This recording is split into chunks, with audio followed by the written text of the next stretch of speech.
আসসালামু আলাইকুম। কেমন আছেন? যারা রাজশাহী সিটির ভিতরে কুকুর ও বিড়ালের ভ্যাকসিন নেওয়ার জন্য রাজশাহী মেডিকেলে আসেন, তাদের জন্য এই ভিডিওটা। রাজশাহী মেডিকেল কলেজ হাসপাতালে ইমার্জেন্সিতে এসে আপনাদেরকে অনেক দুর্ভোগ পোহাতে হয়। আপনারা জানেন না যে ভ্যাকসিন মূলত কোথায় দেওয়া হয়। তো আসলে কোথায় দেওয়া হয় ভ্যাকসিনটা, সেটা আপনাদেরকে আমি একটু দেখানোর চেষ্টা করব। হয়তোবা আমার ভিডিওটা আপনাদের একটু হলেও উপকার। আমরা সর্বপ্রথমে রাজশাহী মেডিকেল কলেজ হাসপাতালে ইমার্জেন্সির জরুরি বিভাগে এসে একটা টিকিট কাটার উদ্দেশ্যে রওনা দিব। আপনারা দেখতেই পাচ্ছেন ইমার্জেন্সি ক্যাজুয়ালিটি বিভাগ, রাজশাহী মেডিকেল কলেজ হাসপাতাল। আমি এটা আপনাদেরকে দেখানোর চেষ্টা করছি। এখানে টিকিট কাউন্টার আছে।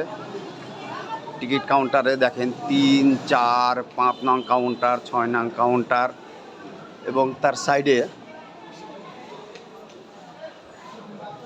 7 নাম্বার টিকিট কাউন্টার। আপনি মূলত এখানে এসেই 10 টাকা দিয়ে একটা টিকিট কাটবেন আপনার নাম আর বয়স দিয়ে। টিকিট কাটার পরে আমি পশ্চিম দিকে চলে যাব। দেখতে পাচ্ছেন আমি পশ্চিম দিকে যাচ্ছি। আসলে আপনাদের যেন সুবিধা হয় এবং আপনারা অতি সহজে জলাতঙ্ক টিকা কেন্দ্র কোথায় দেওয়া হয় সেটা যেন খুঁজে পাই, সেটার জন্যই আমি আপনাদেরকে একটু ভিডিওটা ভালোভাবে দেখানোর চেষ্টা করছি।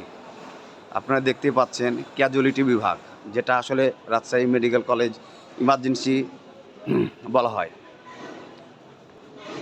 একটু কষ্ট করে ধৈর্য ধরে আমার সাথে থাকেন, হয়তো ভিডিওটা আপনাদের জন্য অনেক উপকার হবে।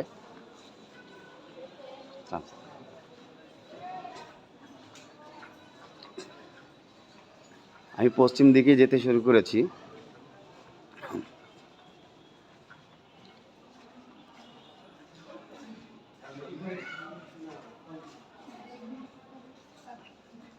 আপনারা দেখতে পাচ্ছেন যে জলাতঙ্ক টিকা কেন্দ্র, ওর নিচে ড্রেসিং রুম,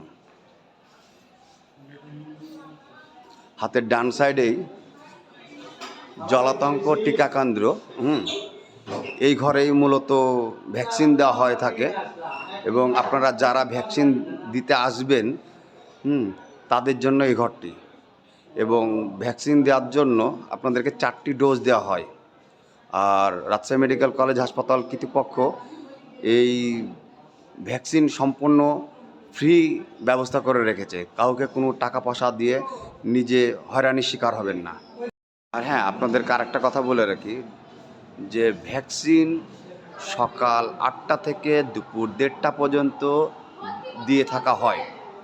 এই টাইমের ভিতরে যদি আপনারা আসেন তাহলে ভ্যাকসিন দিতে পারবেন, না হলে আগামীকাল আপনাদেরকে আবার আসতে হবে। ধন্যবাদ এত কষ্ট করে আমার ভিডিওটা দেখার জন্য এবং পাশে থাকার জন্য। আল্লাহ হাফেজ।